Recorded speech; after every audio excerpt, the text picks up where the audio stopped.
Abdullapur మెట్లోని Lashkarguda bridge వద్ద మాజీ MLA Manchireddy Kishan Reddy ధర్నా నిర్వహించారు. పలు గ్రామాలకు వెళ్లే ఈ ప్రధాన బ్రిడ్జి ప్రమాదకరంగా మారినా కాంగ్రెస్ ప్రభుత్వం పనులు ప్రారంభించకపోవడంపై మంచిరెడ్డి మండిపడ్డారు.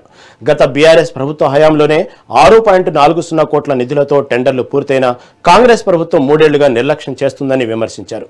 గతంలో ఇక్కడ కారు మునిగి 2 చనిపోయిన ఘటనను గుర్తు చేశారు. వారం రోజుల్లోగా హైలెవెల్ బ్రిడ్జి పనులు ప్రారంభించకపోతే ప్రజా ఉద్యమం చేపడతామని హెచ్చరించారు.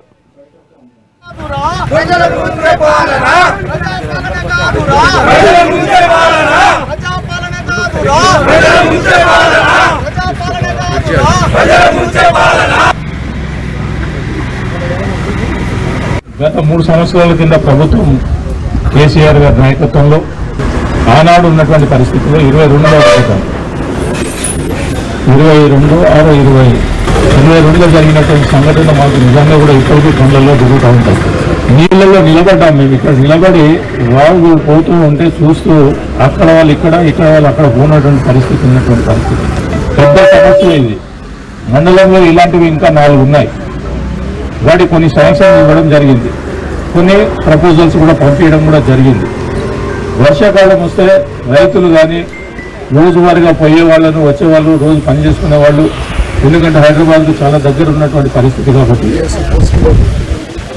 ప్రతి ఒక్కరు కూడా ప్రతి ఇంట్లో 4 ఉంటే 3 బయట పోయి పనిచేసుకుని వచ్చే పరిస్థితి ఈ ఏరియాలో ఉన్నటువంటి వాళ్ళందరికీ చాలా ఇబ్బంది పడుతున్నటువంటి సందర్భంలో ఆనాడు శాంక్షన్ కేసీఆర్ గారి నాయకత్వంలో బ్రిడ్జ్ కావాలి అని చెప్పి ప్రతి ఒక్కరు కూడా, ఇది సాయి ఎంపీటీసీగా ఉన్నాడు ఆనాడు, పెద్ద ఎత్తున రిక్వెస్ట్ ప్రతి గ్రామంలో నుంచి 4-5 అందరూ వచ్చి ఈ బ్రిడ్జ్ కావాలి సార్ ఏది ఏమైనా సరే అని చెప్పి అడిగినప్పుడు ప్రభుత్వంలో ఉన్నటువంటి ఆర్థిక శాఖ హరీశ్రావు, అదేవిధంగా కేటీఆర్ గారు, ముఖ్యమంత్రి గారితో మాట్లాడి ఏమున్నా కానీ నాకు ఇబ్రాహీంపట్నం నియోజకవర్గంలో ఉన్నటువంటి 4-5 బ్రిడ్జిలు ఉన్నాయి, అవన్నిటి కూడా శాంక్షన్లు ఇవ్వాలి అని చెప్పేసి అడగడంతో సందర్భంగానే ఈ యొక్క బ్రిడ్జ్ ఇమ్మీడియట్గా చేయడం జరిగింది. కొంతపల్లి కూడా ఇవ్వడం జరిగింది.